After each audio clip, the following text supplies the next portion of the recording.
Donc safety car dehors, Dixon également dehors. Et Ryan Briscoe est en tête. Ah là là là là, quelle malchance pour Scott Dixon que le safety car sorte juste devant lui. Briscoe est passé, donc Briscoe est en tête. Attention derrière là avec Alex Tagliani qui s'est fait un petit peu bousculer là. Et attention avec Ryan Hunter-Reay. Mais imaginez ce que ça doit être maintenant pour Scott Dixon. Ce safety car qui sort juste devant lui. Ah bah là il a raison. Ed Carpenter et Graham Rahal devant. Je pense que c'est Edgy Foyt 4 qui est arrêté. Donc les deux visions et Rahal et attention. Ah oui regardez voilà. Ah là là. Et hop là. Et Foyt regardez. Oh Vitor Meira comment il est arrivé vraiment juste à côté. Regardez. Ah ils se sont juste touchés légèrement et c'était fini. Foyt qui va les presque toucher. Regardez. Et aïe aïe aïe aïe aïe aïe aïe. Vitor Meira qui est passé extrêmement près du suraccident. Dan Weldon qui lui s'arrête carrément pour éviter de toucher la roue arrière d'AJ Foyt 4. Il est reparti Graham Rahal. Et donc deuxième neutralisation de la journée à Surfers Paradise. Dario Franchitti qui a quelques difficultés à passer. Nouveau drapeau jaune, deuxième neutralisation donc. Et là ça devient intéressant ici à Surfers Paradise. Et Danica Patrick s'est fait impliquer dans l'accident. Incroyable. Et qu'est-ce qu'elle nous fait là? Elle est en train de demander qu'on la redémarre. Regardez, la calée. Alors là c'est assez drôle, je dois vous l'avouer. Mais en même temps voilà, on doit faire passer les voitures autour, libérer les autres voitures. Et regardez, on voit à droite Danica Patrick qui veut se faire redémarrer à tout prix. Et à gauche avant AJ Foyt 4 qui lui attend patiemment. Lequel redémarrera en premier, je vous laisse le découvrir. En tout cas regardez Danica Patrick qui est extrêmement énervé. Regardez moi on redémarre déjà AJ Foyt 4. Voilà, ça t'apprendra à crier sur les gens ma petite hein, comme on dit. Et donc Danica Patrick là, qui va pouvoir attendre quelques secondes de plus. Regardez mais elle est devenue complètement folle. Moi je serais franchement le petit gars en orange là qui redémarre. Je dirais non attends ma vieille franchement. Donc voilà on la redémarre enfin. Avant qu'elle tombe à un tour peut-être voilà. Enfin je pense qu'elle a déjà un tour. Elle a déjà un tour. Et là voici qui repart. Voilà safety car donc. Pour l'accident Carpenter Foyt Rahal. Enfin Carpenter Rahal puis Foyt qui est venu juste après. Alors on a, oui bon en gros elle dit pardon sur la communication radio mais qu'est-ce qu'ils font bon on va mettre ça sous. Alors voilà donc là le premier accident de la journée évidemment Will Power. Là c'était vraiment l'accident de la journée je pense vraiment pour tous les Australiens et bam voilà. Là c'était fini, il a tapé à l'intérieur, le pneu c'est peut-être dégonflé ou la suspension est cassée on ne sait pas encore. Et puis donc l'accident donc pour Will Power c'est une erreur évidemment un putain au pilote il l'a dit lui-même après hein, c'est la plus grosse de mes erreurs de toute façon c'était de ma faute. Le team australien enfin a fait un formidable job enfin on va pas publier habitué. Donc Dario Franchitti se retrouve en tête sous la neutralisation. Et il s'est arrêté au stand, c'est pour ça que nous voyons que Ryan Briscoe reprend la tête devant Scott Dixon, Alex Tagliani qui est un excellent 3ème, Ryan Hunter-Reay 4ème et Tony Kanaan en 5ème place. C'est reparti, c'est le deuxième restart des Nikon Indy 300.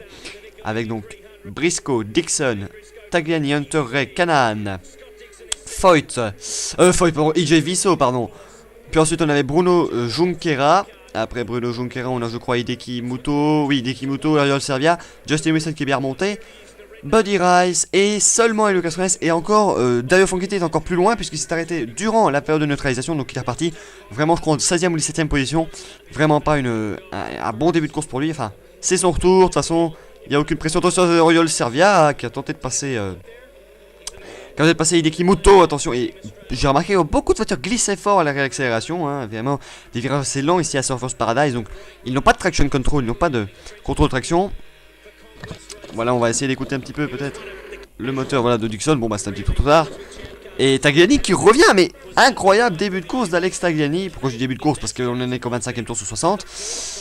Alors que nous sommes déjà presque à la fin de notre résumé, le temps passe vite. Allez donc Briscoe, Dixon et Tagliani qui s'est fait un petit peu moins pressant au début de cette chicane du turn 7. Et Tony Kanaan qui est juste derrière. Et Alan Torres, dommage qu'on nous le montre pas, on préfère nous montrer Alex Tagliani. Regardez. Ah, on les voit pas bien. Oh, on les voit pas bien. Regardez Kanaan qui est juste derrière Hunter-Reay. Voilà, on les montre enfin. Bagarre assez intéressante. Et on revient sur Alex Tagliani. Décidément, on l'aime bien. Alex Tagliani qui a un sponsor australien sur sa voiture, comme donc le sponsor australien sur les côtés de sa voiture, et également Draven Rainbold qui a le sponsor EMU. Et évidemment, Will Power et Oriol Servia qui ont donc les fabriques de vin australiennes, on va dire. Le sponsor australien de KV Racing Technology, team australien.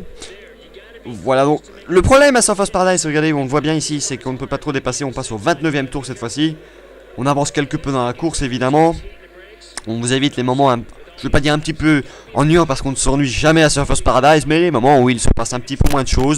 On vous montre plutôt les incidents, les accidents également évidemment. Et vous pouvez bien sûr nous demander sur... Attention, Dario Franchitti qui est dans ta queue. Alors là, va-t-on avoir un drapeau jaune ou pas? Je pense que oui. Parce qu'il est dans une... Et voilà. C'est fait. Safety car à nouveau. Troisième safety car de jaune, comme je vous le disais. Vous pouvez mettre des commentaires sur YouTube, évidemment. Pour vous demander ça mieux. Attention, il a tapé les pneus, ah oui. Aïe. Il a regardé là, juste ici. Bam. Juste taper les pneus. Et la sanction est immédiate. C'est fini pour Dario Franchitti. Et là, enfin, c'est pas fini, mais en tout cas, il part en tête à queue. Et là, je crois qu'il a sorti du turn 6. Donc safety car. Alors maintenant il faudrait vraiment qu'on le redémarre très vite là, les gens de sécurité, parce que vraiment il va falloir le démarrer très vite parce qu'il était déjà assez loin. Donc pour tomber à un tour ça ne va pas être très compliqué. Et il a tout est bien. Et bon, il est reparti finalement à un tour.